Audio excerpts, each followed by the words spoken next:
Welcome back to the Gruber Morning Show. I'm Pete Gruber. And I'm Zane Courtney. And we're here to entertain you. We've got all the platforms streaming and live now. The TikTok guys are looking at a next generation Tesla Roadster with a Franz von Holzhausen signature on the front of it. Ooh. So the rest of you can't see that, but we needed to give the TikTok audience something different because they still don't see the green screen. But they're working on it, and we're getting closer, is what I understand. I wonder, is the angle just enough so that it looks like we're like behind the wheel? No. Ah, well, we tried. That would be cool. That'd be kind of adorable. So the picture, for those of you just tuning in, behind us, we always have a unusual picture that's on our green screen behind us. This is actually set in the Alps. It's a little village called Dorf Tirol in the Tyrolean Alps, in just up outside of Merano. And it's a beautiful little village. It's one of those places where you can just walk around and be fascinated. Down below in the valley there, or on the sides of the mountains, full of vineyards, fruit orchards, beautiful part of Italy. And anyway, that's the backdrop behind us there. The piazza there is cobblestone, and it's usually full of tourists and people walking around and enjoying the fresh air, sunshine, and beautiful scenery. Was this taken on the modified camera that you did with the... This was actually my Canon 6D, and with the, I want to say I can't remember what lens it was, but yeah. Nice. This was, and you know, until I got my cell phone, guys, this thing right here with the 3 lenses, I was carrying a camera bag full with 3 lenses, pretty heavy, you know. Everywhere I went, we'd go on vacation. That was the thing that I always had with me. Carry on, all of that. These days, I leave that parked. In fact, these guys are using it as a filler camera, and this thing does everything for me. It's just amazing how much the technology has improved with cell phone cameras. So we got a bunch of things to cover today. One of the things I wanted to update you guys on was we did our first unique specialty podcast focused on one vehicle, the Tesla Roadster, yesterday at 4 o'clock. And we weren't sure how this was going to fly because generally we capture broad subjects. Much of it is Tesla related, but we get into a number of different categories at times. This was totally focused on Tesla Roadsters, and we had good participation. People came in, they told us what VIN they had. We had people from out of the country. France, for example, was represented, Australia. And the cool part was after the podcast, we got a bunch of emails. People went to the website suggestions that we made. We've got a census program out there, for example, for Tesla Roadster owners so they can see how many are left, what colors there are. And you can search on all that. If you're interested in how many British racing green Tesla Roadsters there are, they can click in the search field and it brings up all of the cars that we're aware of. The other thing is there were 2,400 Roadsters built, which isn't a large number, and projections were, until the census program, there are only about 1,700 left. We've actually accounted for just over 2,000 already, which isn't bad out of 2,400. That's pretty good, I'd say. There was a period of time where Tesla Roadsters, when they would go to the auctions, got collision damaged, they weren't restored. They weren't put back on the road. You could buy them for a song and dance, and many of them got crushed, actually. So anyway, we covered a bunch of items. One of them, a correction.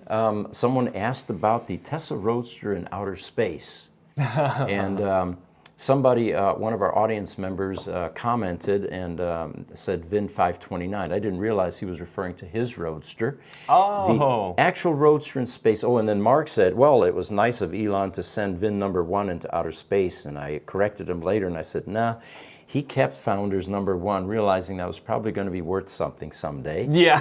What he sent was his second Roadster, which is VIN 686. And if you're interested to see where it is, you go to our website under census, and you'll see that Starman actually is represented in that census program.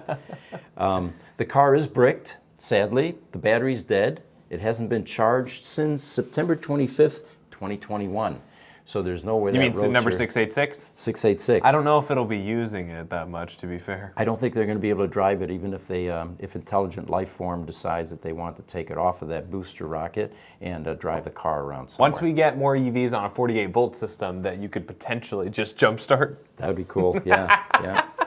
But anyway, I want to thank all of the Roadster participants. We'll be doing this once a week, and we plan to have guests as well from the early days, and be able to share stories and experiences. And is this new podcast, this is on all the same platforms as the Gruber Morning Show, isn't it? It is indeed. It's Wednesday at 4 p.m. Mountain Standard Time.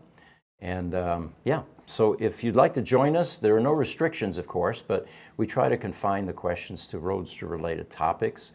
And a couple of times we referred people to this show the following day, today, for the broader questions. So if you're here from yesterday's show, welcome. We can't wait to get to interact with you guys a little bit, especially you guys on TikTok, YouTube, Instagram, everywhere. We love being able to read these comments. We got one from LinkedIn.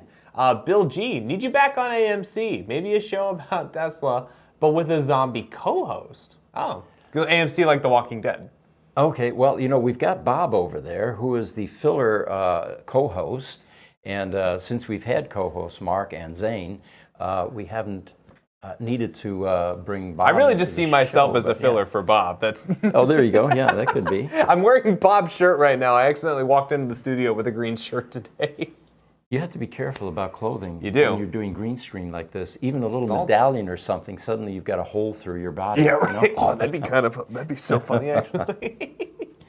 All right, so one of the things I wanted to cover with you guys today, there's been a lot of conversation about the EV conversion market. Is product available? How do you convert your ICE vehicle to electric vehicle? Is anybody making any kind of plug-and-play packages? Because the EV conversion is a daunting challenge. You have a lot of integration issues, you have fitment issues.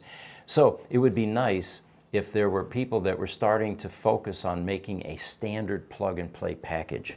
In doing a bit of research, it turns out that a couple of the large OEMs are doing that very thing. GM, for example, has a Blazer E electric, or E-Crate conversion kit, as they call it.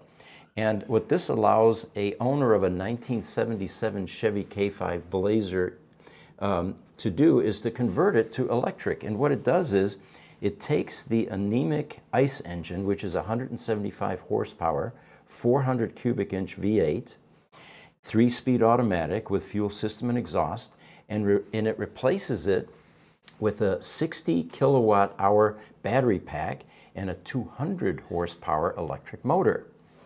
And it's supposed to be all plug and play, so you simply remove the old ICE components, sell them on eBay or whatever you want to do, and you suddenly have an electric conversion project. Now, if I look at that stack correctly, that says it also gets you a 60 kilowatt hour battery pack, which is pretty good for, especially for moving a truck around like that. You know, you'll probably get somewhere around 150, 200 miles maybe. You know, it doesn't give you the range here, but you can certainly Google it. And do You some kind of, research, it's like some estimation. It's a it's a fairly heavy vehicle. Those old Blazers, I think, are still body on frame, so there's probably some steel in there. But with a decent sized battery pack, that's a good round towner.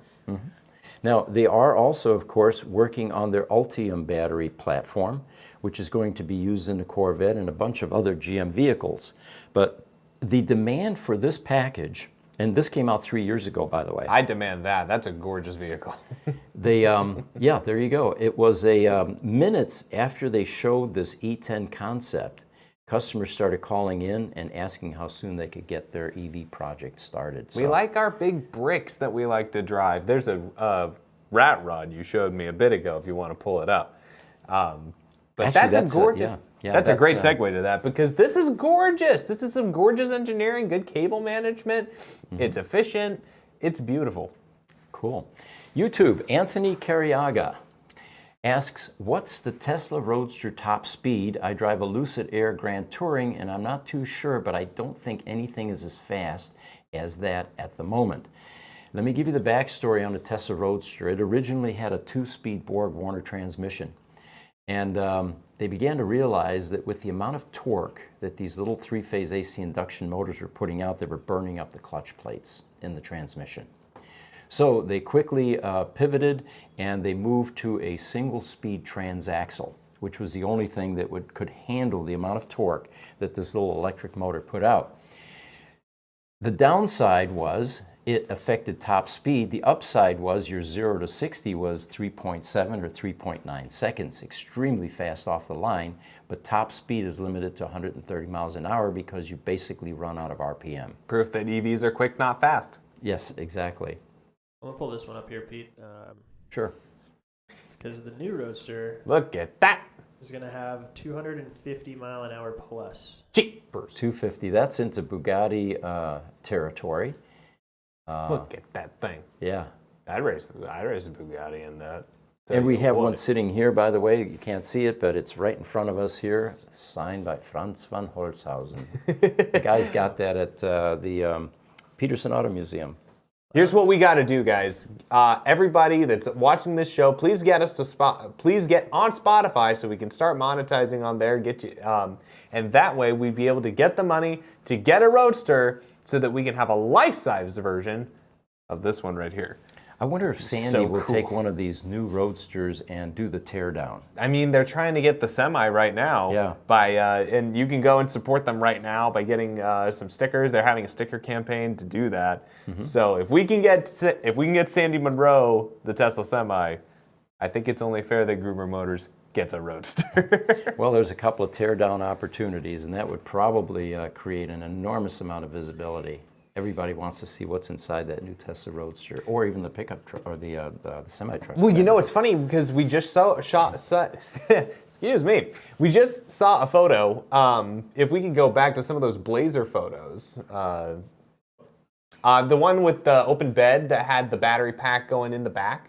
Yeah, that's a good shot. We should have talked about that. You know, where do you put the battery after you do a conversion? So look at that, because the motor we saw was still up front. It's still a crate motor, and then this is just where, and you have all that space in the back. You might as well use it for something nice like that. And it's not like it can't support it. It's a great place to put it.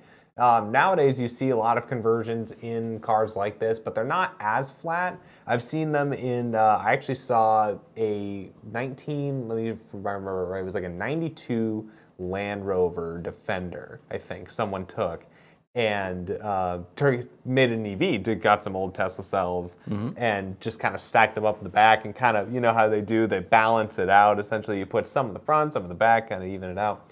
Anyway, it's so much fun to see this because it gives me a lot of hope in the future of what we've always talked about, which is that, you know, as we're kind of moving into more electrified vehicles, people getting their hands on them and being able to kind of swap parts out, and, you know, can we even make battery packs that you don't have to tune a can open one day just to replace cells? It looks like Chevrolet has electric vehicle in their DNA. Yeah. They're starting to do this with the Silverado, aren't they? I think it's everything on the Ultium platform. Silverado has EV in it. Any Ford vehicles have EV In fact, in there it? was a quote that a representative from Chevy had about this, where it's like, well, what if you don't have a car that has EV in the name? Because they did this for the Silverado, the not the Blazer, not the Equinox. There was another car. I think it might have just been the Silverado. Well, they probably do what Ford did, which is substitute a letter like Ford F-150. It's Ford E-150. Is what we saw in one of the shows Something there. like that. Well, and speaking of Ford, it's funny that you mentioned that because they're the first ones that came out a couple years ago now, I think, that did the F-100 electric conversion when they brought the Mach-E out.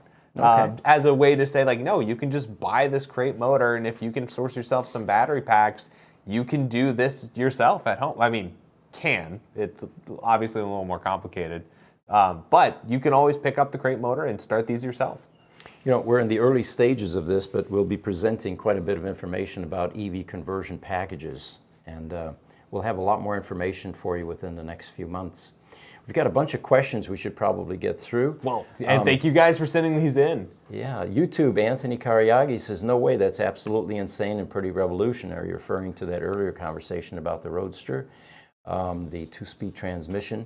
Instagram, Bhupinder6031, namaste, good to know insights of EVs, especially Tesla. Thank you, thank you. Thank you. And you know what? As you're sending these questions in, let us know where you're coming in from. It's fascinating for our audience to see the global reach that this type of a podcast has. TikTok, Smuggler's back. Hey, good morning. Good morning. No more piston. It's a Tesla now. That's right. Hold on. I got this. Look at the size of this thing. And there's our piston, yes. A little piston head. You always forget how big these things are. Yeah, and that's a motorcycle piston. Yeah. That's not even a, I think one of the biggest ones was in my Viper V10. That thing had massive pistons in it. And you imagine 10 of these. 504 cubic inch engine. Wow. At the time, it was the largest naturally aspirated production engine made. Is that right? Yeah. Nice. All right. Ray Anthony on TikTok. I own a European auto performance repair shop. How does one go about tooling up for EVs? Well, you know what? If you watch some of our YouTube TikTok videos, look us up on TikTok. Our social media team is constantly looking at the custom tooling that we've developed to work on Teslas, primarily Roadsters, but also Model S. And you can see some of the custom tooling that we've developed. And we don't mind sharing the information. There's nothing proprietary there. If we've got a best practice, we're more than willing to share it. What I would suggest is get yourself also a software subscription to Tesla Toolbox software. It's a few $1,000s a year, but it's well worth the expense. And you can contact Tesla directly for that. It's going to open up your opportunity to work on those cars a heck of a lot more. You could probably make that back within a few months, I'd guess. I don't know. I don't own a repair shop. And you need it. Yeah, you need it. I mean, there's so many things that you can't do without a firmware reload. It's not like the old days with mechanical cars. Looks like TikTok Chris, he's watching from Jeddah, Saudi Arabia. Hey, good Welcome, morning Chris. to you. Or afternoon. I'm not sure what the time it's got to be early morning there. It's got to be. Awesome. Smuggler mentions on TikTok the EV chargers on base. I think he's referring to Starbase. I don't know. You tell us, Smuggler. The EV chargers on base are 100% solar powered, from what I was told. I think he works on a military base. Okay, there we go. David Hartline is back from YouTube. David is Benpack, Santa Paula, California. Hey. He says, hi guys, do you know anything about a company called Skeleton Technologies? Unfortunately, they don't keep up on their YouTube channel and get info you need to be signed up. So there was a newsletter.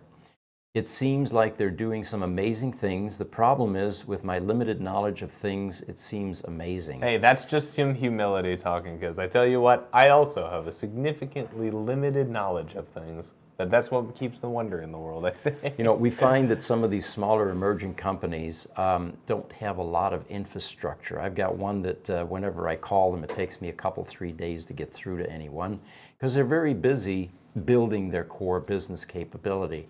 Don't know much about Skeleton Technologies, but if anybody from that show is watching or that business, there's some customers that are trying to reach you, so do a better job with your phone. They're a graphene company, so we'll look into them. Oh, Okay. graphene battery. Okay. Okay, solid state batteries. Yeah, that's one we definitely want to look into. Smuggler is in Fort Jackson Army Training Base. Nice. Okay, Gotcha. outstanding. Actually, speaking of other companies real quick, because we had just talked about people who do EV conversions and certain kits, but there's actually a few companies in San Diego that do specifically that, and they do mostly vintage vehicles, Right. but they'll do these specific, they'll have kits designed for specific vehicles that you can go in. I know some of them specialize in the Volkswagen Bus, some of them in the Bug. I think they also do, if I remember it right, it was even like old 50s Corvettes. I think it was one of those kits that they have. And it's kind of nice. I mean, I keep thinking, how cool would it be if I took the car that I currently love to drive now and just, give it a whole new life if the engine ever goes out? That's the solution. So, comment from Instagram, DJ VIP 510. He says, this content is so dope. Why is there no one here? Hey, you guys are here. We have a number of other platforms that we're streaming on, and TikTok is probably the largest. We have a few thousand on there typically. We love you guys. But YouTube is the probably the most full-featured platform that we stream on. So if you want to see more people and interact with the audience, it would definitely be TikTok or YouTube. A quick one from Smuggler real quick. How did the Roadster Podcast go? Yes, it went well, Smuggler. We talked about it a little bit earlier, but it was the first one, of course. We had good participation from Roadster owners. We covered a number of topics, many more to go. Roadster valuation is going to be a big one the next time around. We're also talking to some guest speakers, early Tesla people that will be joining us. And we had some of the knowledgeable people from the community, like Mark Webb Johnson, who participated. And we also got a number of updates from people around the world that have Roadsters that wanted to be in the census or sign up for the Tech Tip program. We offer tech tips as we find aging issues or design issues with a Roadster. And for the subscription list, we will send that out free of charge to people on that list. Very cool. From Dimitar My Love on Facebook. We're here. Great job, everybody. Can't wait. And thank you for being here as well. Chuck Longloy on Facebook. Hey, from the Adirondacks. Yes. I got to tell you, I grew up in Rochester, New York, and the only vacation we ever took in my entire childhood was when some friends took us to the Adirondack Mountains. Nice. Yeah, beautiful place. I'm envious. Great place to vacation. As you can tell, I've never been there. We have some more activity coming into the state of Arizona. Hey! Apparently, Core Power chose Siemens to provide a Arizona battery plant, and this is going to be built in Buckeye. It will be a 12 gigawatt hour lithium-ion battery cell production facility in the Phoenix area. The reason this is noteworthy for us living here in Arizona is this seems to be becoming the EV mecca of the world. Now, I hope Tesla is listening. I know that we missed the first go-around with Giga Reno, which we'll take you back. Yeah, exactly. Please come back. We've got a lot of great things going on here. We have a strong high-tech labor pool. Early in the day, we had Intel and Motorola and Honeywell and a number of high-tech companies, Digital Equipment Corporation.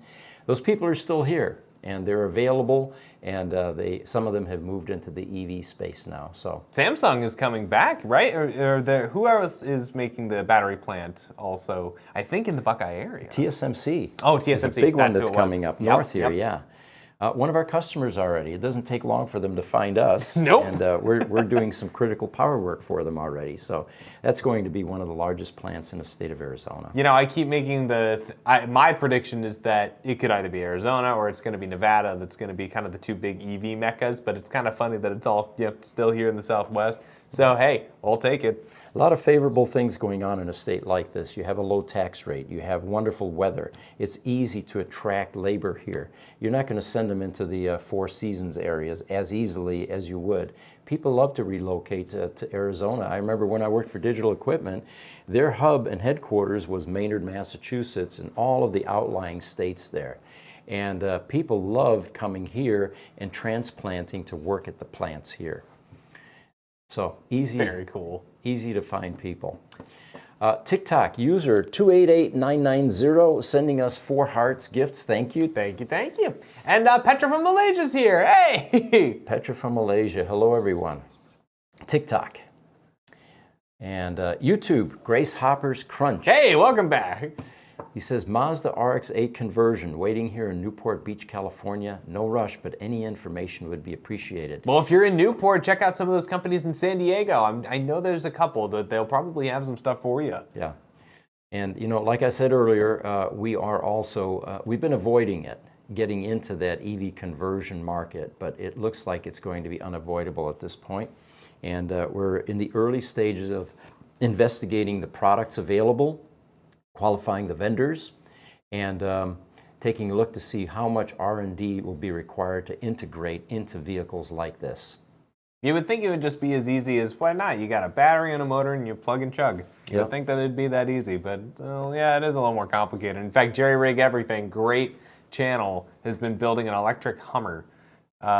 Cool. And it's a process. Even for someone as intelligent and talented as he is, it's been a long process. Do we have the ability to pop up some images? I see that Jesse has been replaced temporarily. If you can pop up the image of the Tesla Cybertruck, the hubcap. Apparently Tesla, when they unveiled the Cybertruck, was it 3 years ago or more? Yeah, 3.5 years ago. They filed for a patent for the hubcaps. And they just last week apparently got this. It was November 21st, 2019 that they applied for this patent. And it's that distinctive I think they're going to bring it up here in a moment. Yeah, 7 spokes. Where are we looking for this this image? Do you know what the title of it is?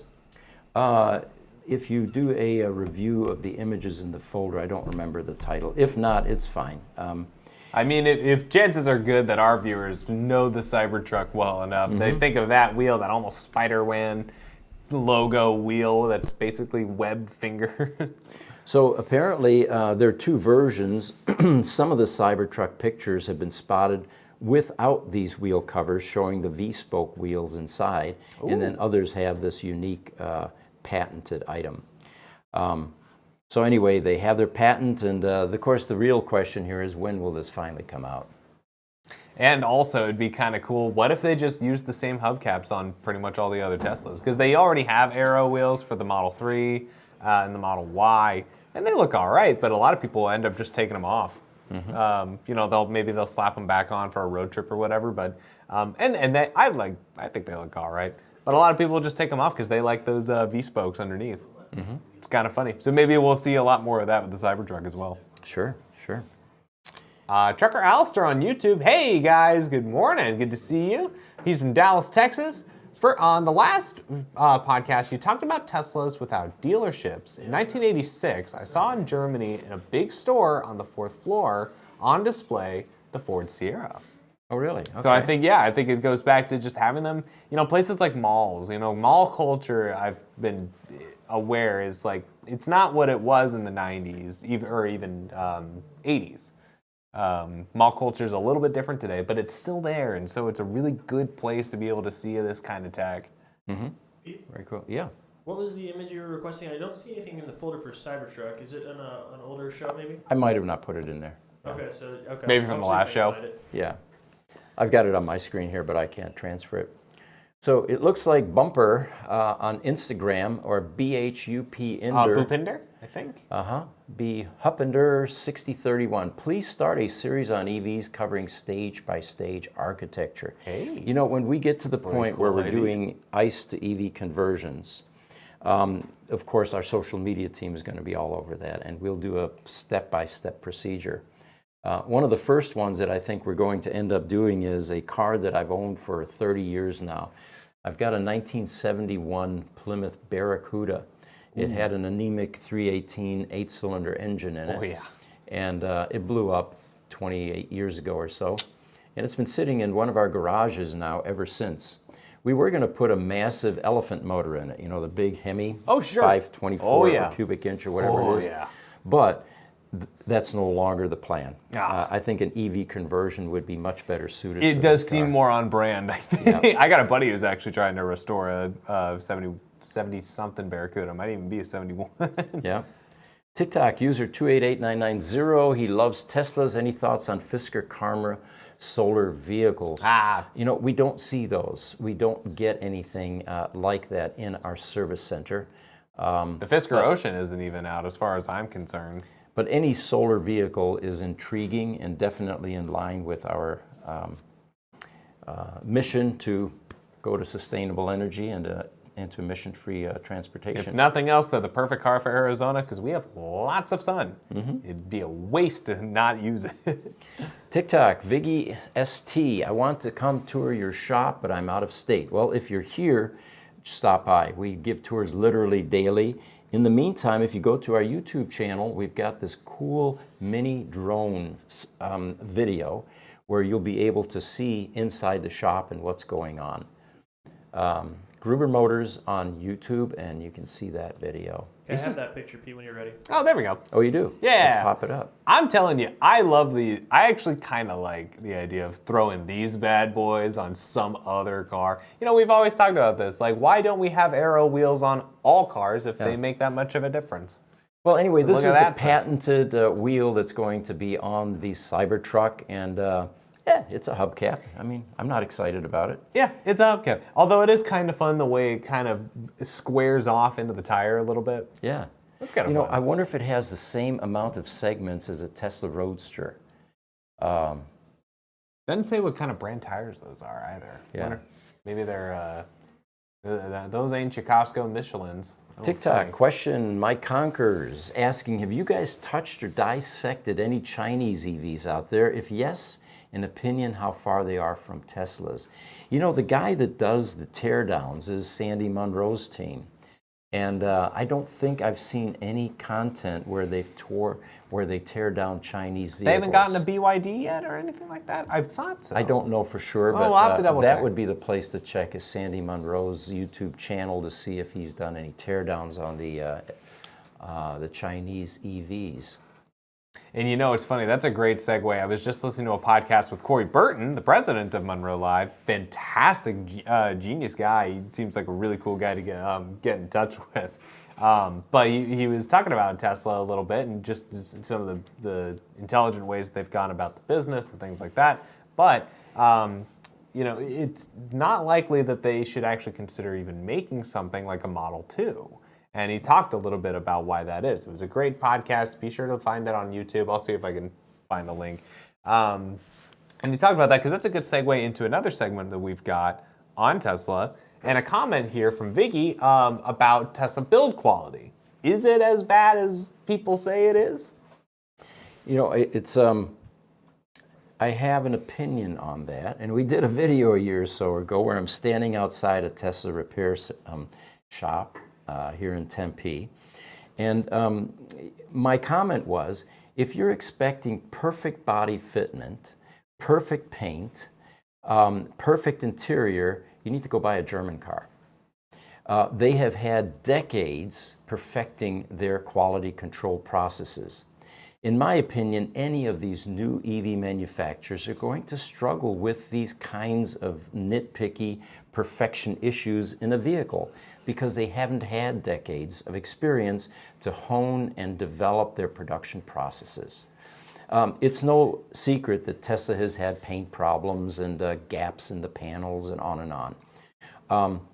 But if you can live with that, it is improving continuously. They're getting better and better as they go, and they will continue to improve as they, make more cars. It was an observation that Corey Burton made where he said that, Teslas are funny because they nailed it on all the stuff that they were introducing. And it was the normal things, the little things that they kind of missed the mark on because that's the growing pains of any OEM. I'm glad you said that. Roger wants to know on TikTok, what percent, if you were to estimate it, of Model S's have battery issues? Yeah, we get asked that comparative analysis constantly, but remember, we're like the hospital. Everyone that shows up here is sick. So from our viewpoint, everybody, they're all sick. They're all having problems. We don't know because there are, just hundreds of thousands of cars that are out there successfully running without battery problems. But we see the worst. Here we go. Smuggler on TikTok, what do you think it would be easier to do 100% EV conversion on a hybrid or an ICE? Ooh. I would say it'd be easier on an ICE because with a hybrid, you've got all of that extra stuff that's in there that you have to deal with. And oftentimes, it's part of the integration problem because the hybrid talks to the instrumentation and the ICE talks to instrumentation. And I would say that the simplest ICE conversion is going to be a car from the last century. Like a muscle car, for example. There's no high tech in there. It's, an exhaust system, a gas tank, a drivetrain, drive shaft, and an engine block. From there, you simply convert to EV and you try to replicate those functions. It's when you get into the next generation cars where you have computers and ECU, modules and a bit more intelligence in the car that you're going to have more work to do a conversion. And it's funny because another conversion I see a lot is actually old land yachts because they have a lot of internal real estate that you can use to hide batteries in. Cool. And so people, you got a 10-foot long hood. You might as well shove batteries in there. Right. It's kind of funny. Kenneth Scott on YouTube. What about One's Gemini battery like they used in the Model S to travel 750 miles with one charge, the Gemini battery? I am unfamiliar with that battery, but man, if they got 750 miles. I feel like I've heard about that. Yeah, I don't know enough to comment on it. Thomas Curtis on YouTube. The Kia Aura from Aotearoa Alternative Energy and Tesla Talk New Zealand. Now, I have heard about the Kia Aura. It's not a particularly, and I haven't seen them much on the road here in Phoenix or in the United States. But I do think it's a model that's coming out, if I remember correctly. It's some compact SUV. I hope I remember that right. Please correct me in the comments if I'm wrong about that. Or if that's an if it's a vehicle that they're using to test other alternative fuels. But I know a little bit about it, not enough to comment. You know, there's an article here that the announcement of Gigafactory Mexico is less than 1 week old. Well, that's a recent article, and it was actually announced a couple of months ago or so. Which we covered. Yeah, which we've been talking about. But what's interesting about this is they are in the permit process, and we expect that that area that the plant is going into will not have the same restrictions and delays that we had in Europe at Giga Berlin. We're hoping that this one proceeds as quickly as China, which was up and running within 9 months after breaking ground. Now, what are they going to do at this Mexico plant? Well, they are going to be producing vehicles, they claim, within 9 months of breaking ground in Nuevo León. And they're going to be building the next generation vehicles at this facility, which is going to be larger than Giga Texas. Now, we're talking about a plant that's one of the largest on the planet. So, Sure. there's a picture. There we go. This is, of course, an that. artist's rendition in Nuevo León. And let's see if there's anything else here that goes along with this. There's, of course, this Model 2 that everyone is curious about. Yeah, I think I've covered that. There was also some talk about this will be a fully autonomous or close to fully autonomous vehicle. And there we go.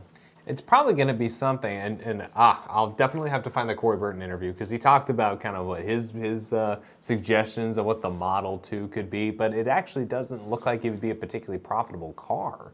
Ironically. Yeah. So we'll see if it even happens. I found it here. Elon did mention that the company's Tesla's next generation vehicle will operate almost entirely in autonomous mode. Now, I know they've been promising that to investors and potential owners now for a few years, but this is the latest prediction anyway. And it will be built in this Mexico factory, at the newest factory. We also had, I think, in an earlier podcast at the border, they actually had a special lane for any construction workers working on this particular plant because they didn't want the delays. They had the Tesla logo right there. Heavy commitment. We talked about, yeah, I think that was an image that we had on an episode a couple months ago, if I remember that correctly. Yeah. In the 2020 Battery Day, Elon said that Tesla should be able to deliver the $25,000 autonomous vehicle within the next 3 years. So it's 3 years now, so it looks like this could be coinciding with a vehicle that will be cranked out in Mexico. And it could be that $25,000 vehicle and near full autonomy. The mythical $25,000 Tesla. Yeah. It's going to be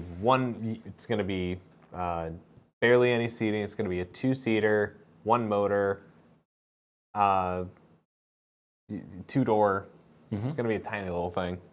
Probably drives itself. So it looks like we've got an answer to, are there other vehicle or Chinese vehicles being torn down by any of the teardown people here in the States? And Trucker McAllister with YouTube says the only teardown he's aware of is the YouTube Weber Auto channel telling us how everything functions in the car. Great channel, by the way, very educational. Another pioneer in this podcast market. From ETX Ghost on TikTok, what's the battery expectancy after 10 years at a state of health of 50%? I think that depends on the vehicle. Well, yeah, we've been watching the Tesla Roadster very carefully because the original design life was 10 years for the multi-cell cylindrical 18650 type battery packs. And 15 years well exceeds their original projections. As J.B. Stroll pointed out, it was a 10-year lifespan that they designed to. And he actually has 2 Roadsters, and he's got the oldest ESS pack or main battery pack in his one of his Roadsters. So we really don't know yet. After the 10-year mark is probably when you have some risk. What we tend to see is batteries that fail even before 10 years, and it's aberrations, things like resistive cells, logic board failures inside the battery pack and the battery management board, contactor failure inside the battery pack. And again, we're not a good resource for comparative analysis because we see all of the broken Teslas. Yeah, it'd be more like, well, which ones aren't broken? Mm-hmm. That's a good question. Well, I think you'd mentioned that you'd seen somewhere around 2,000 of the 2,400 remaining. If that number was correct, or you're aware of that was a census program. The census program. Yeah. Yes. On our website. So YouTube, Thomas Curtis is saying Kia ora, which means hello in his native language. Oh, very cool. From Maori. Yeah. Or Maori. Oh, forgive us. We're Americans. But that's the native people of New Zealand, I believe.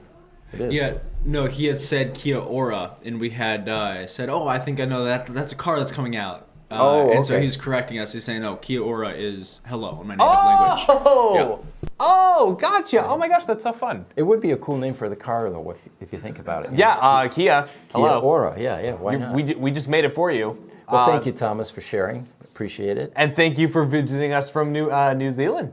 How fun is that? Facebook, Chuck Longloy. We talked about this yesterday, but he's asking, does anyone know what VIN number the Roadster in outer space is?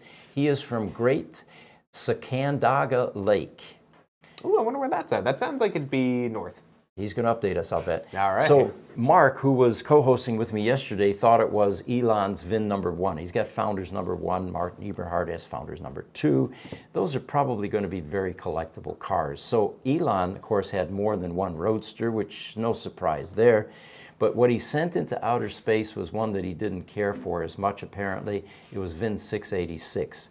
If you want to see the background on that, go to our website, the Roadster Census Program. You'll find VIN 686, and you'll find out who owns it, and you'll find out the current condition on that car. There was a comment earlier just about the Rivian Amazon vans. I think that they had just, from user 28899 on TikTok, just heard about these brands. In fact, I've been seeing them more often here in Phoenix. Have you? Oh yeah, I've been seeing them all over. It's kind of funny. They started production on these, I guess, a year or two ago now. I should take that back. They started production a long time ago, but we haven't started seeing them on the road until about a year ago. There have been certain other YouTube channels that have been able to kind of get more behind the wheel. Yeah, they're super cool. And what I can't wait for, and there's been a lot of controversy back and forth about whether or not Rivian's going to collaborate with either Ford or Mercedes-Benz about making an electric Sprinter van for all the camping enthusiasts out there. It's a big, big market, and it especially fits in their category. What we're probably going to see, I think, pretty soon, and it's been speculated, we're actually going to see more of a standard passenger van based on the same architecture. So can't wait. I'm looking forward to that. Yeah, part of that question may be answered by the TikTok user that just came in again, user 2888-288899. He said he just heard that. Oh, that's the one I was addressing. Okay. Yeah. They're going to make vans for Amazon delivery. Cool. All right. And BioClean Eagle Pass. Oh my gosh. What time is it? How long are we into the show when we finally get a question? Our first sunglass question. Finally get a and sunglass the question question. is, why sunglasses? Who's going to take you seriously? The answer to that is, we don't want you to take us seriously. This is a fun Only show, enough. you know?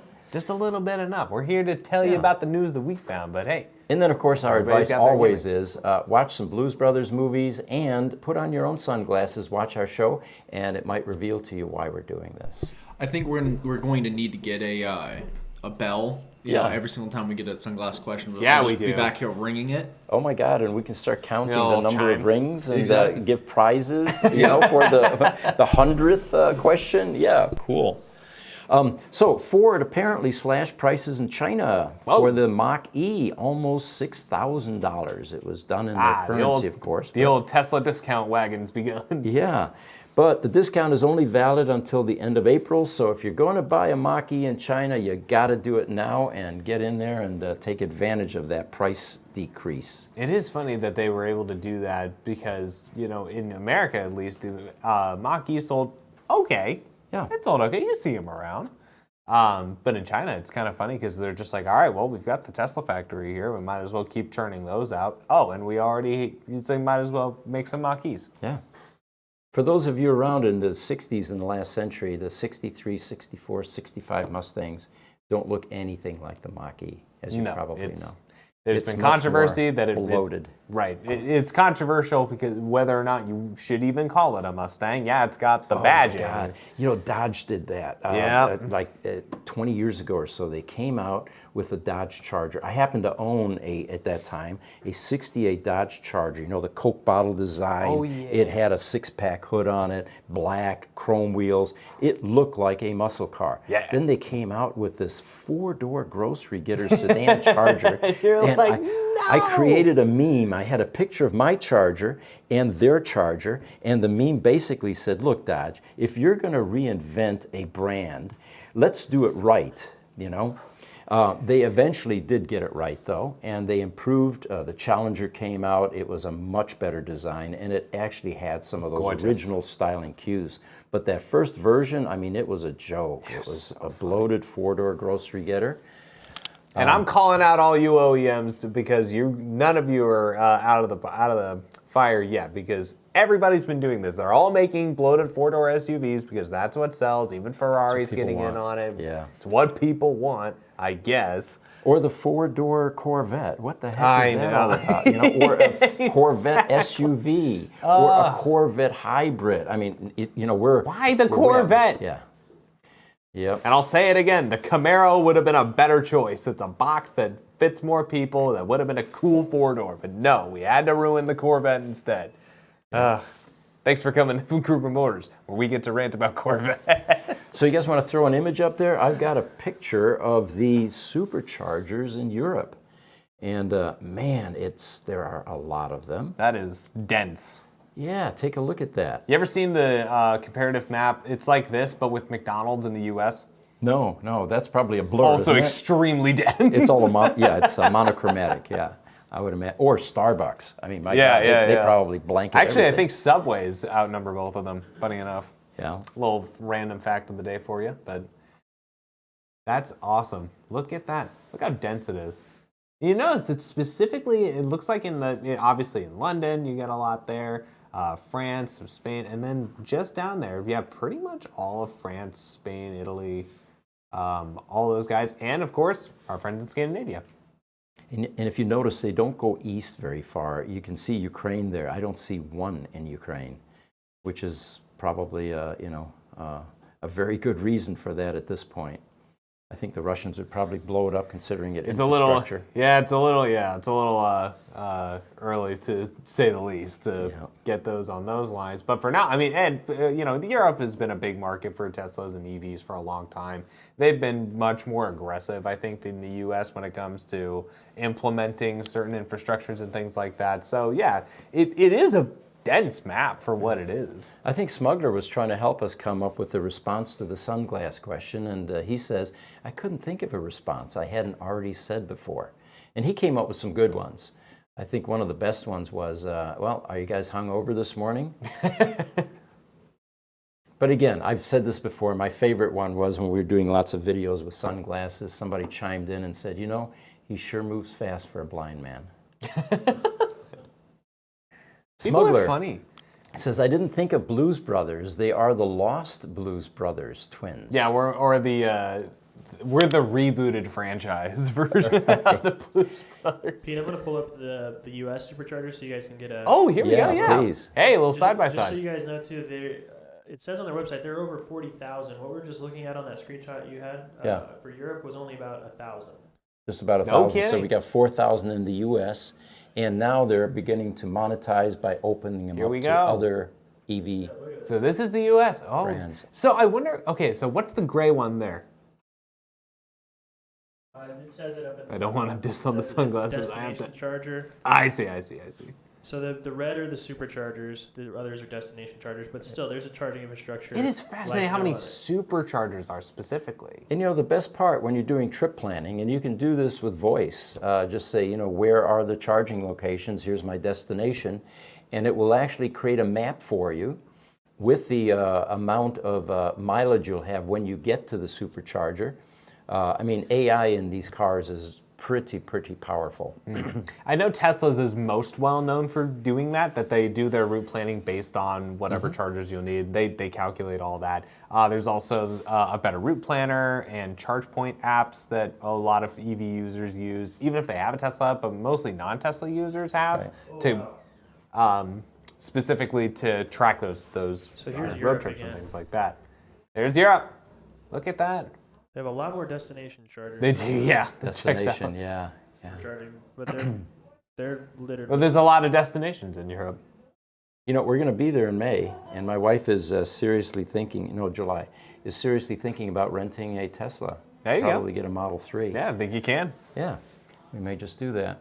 So from dead HV batteries, how can we get in touch with you from the Netherlands? Ooh. Oh, no. Oh, sorry. That was only part of the question. Oh, okay. TikTok. Oh, from DD Trailer. Detailers. DE Detailers. I know a few people who have Roadsters with, dead high voltage batteries. How can they get in touch with you from the Netherlands? EV@Gruber.com. And we do have some options that we can discuss with them, so feel free to have them contact us. Right on. From Chuck Longloy on Facebook, GSL is an hour. Oh, he's talking about that lake. Is an hour northwest of Albany, New York, in the southern southern Adirondacks. Oh, there we go. It's so Smuggler got chimed in on Corvettes. This is the same with the Corvettes. The new ones look like Ferraris. Now, I actually will defend those because those mid-engine Corvettes are really cool. Yeah. And, I have an opinion on that as well. It took a while for Corvette to get to the point where they're beginning to replicate some of the really over-the-top Italian-designed hypercars and supercars. That wedge shape, for example. Yep. And, I love the performance specs of that new Tesla Roadster, but man, it looks like a small Model S to me. You would have expected gigantic holes in the side of the car, scoops everywhere, and wings, and that's just, to me, that's the essence of a hypercar. But is it the essence of Tesla? They're minimalists, Well, they'll try to keep it as... Yeah, Franz is probably not that type of designer, although maybe we'll challenge him and we'll come up with a different design. Hey guys, just so you know, we're at 57 minutes. 57 minutes, okay. Well, let's see. LinkedIn, Thomas Kelly Montalban, keep videos. Your videos are great, Pete. Keep them up. Absolutely. And good bit of encouragement. we're, like we said, we were branching. We've got the Tesla Roadster podcast now once a week, Wednesday at 4 p.m. Mountain Standard Time. And I'm pretty excited about the prospect for that because even though it's a small community, Tesla does not have a PR department and the feed forward information is really limited. So what we plan to do is to fill that void with the weekly podcast for Roadsters. And again, participation was excellent yesterday, and we expect that to continue, especially as we bring in guests. Mm-hmm. Car and Drone, real quick one for Car and Drone on YouTube. Lord, bring back the station wagon. I say amen, brother. Totally. Amen. I remember riding in the back of one of those. You're sitting facing the back of the car now, and you get a bit car sick unless you're used to it. Yeah. And then the wood grain or the wood stuff on the side, the panels and everything. Yeah, those were cool cars. You know what's funny? They're bringing that back in Canoe. Are they? Yeah, you get the whole oval design. Very cool. Richard, you know what I'm talking about. Yeah. I sure do, Buckaroo, and I'm looking forward to it. Hopefully. Well, you're looking at getting the truck, though. I am. Yeah. With the... But the van of the Canoe has that interior, loop around seating. So you got them on the back, the driver's seat. You got them along the side, and then you also have them facing forwards in the back. Something phenomenal. Someone pointed out, and if we could get the name up there, guys, we need to scroll that question up just a tiny bit, 2 lines or so. YouTube, Grace Hopper's Crunch. All right. He says, the 4 U.S. medical treatment tourists randomly kidnapped with 2 killed by gangsters represents the greatest fears for GigaMéxico. Can't imagine the security overhead for employees and the supply chain. We live on the border here. It is a real threat. The cartels are out of control, and so that will be a concern. And I'm sure that Tesla will take extra precautions for this kind of risk. Yeah, all we can do is hope for the safety of everybody involved. Mm-hmm. from Smuggler, a little bit of levity here, that we got to write down all the answers to the sunglass questions. I think what we need to do is start a whole series of videos just for like the little sunglass comments roundup. And right after Smuggler gave us that one, a comment came in about sunglasses from TikTok. 1,000 pardons. He says, "We are agents in the Matrix." It's poetry. There's a new one, yes. Well, now we gotta find him because now he knows. If you yeah, he knows. take the blue pill. Yeah. And you, what is it? Take the blue pill, and you will get to just keep leaving sunglass comments on all of our videos. Take the red pill and join us and wear sunglasses. So guys, I am out of news items. That's it, let's wrap it up. Yep, it looks like we're wrapping perfect way to questions wrap here up. as well. We enjoyed having you as always. This is fun for us. It looks like it's fun for you guys. We will see you Tuesday next week and for the next EV podcast. And for those of you that are watching that are Roadster owners, again, Wednesday at 4 p.m. And feel free to let us know what kind of content you would like to see. Again, as I pointed out yesterday with the census program, no one chimed in and said, well, there's some duplicates out there, and I was waiting for that. It's your census program, community. Help us make it clean. Help us make it accurate. Many of you have been sending in, of course, information about your cars, but this is a community tool, and we're the keepers. We're the ones that are updating. And anyway, so join us for that Wednesday, 4 o'clock, and then the twice a week, Tuesday and Thursday podcast. The Gruber Morning Show is 8:30 a.m. Mountain Standard Time here in Phoenix. The Roadster Show, is it going to stay at 4 p.m.? At 4 p.m., yeah. We found that participation actually we think is better later in the day because people are off work, especially East Coast. Checks out. All right, well, thank you for joining us. We will see you Tuesday next week then. On all of our platforms, Facebook, Instagram, TikTok, Spotify, especially Spotify. We hope to get to see you all there. In the meantime, we'll see you guys on Tuesday.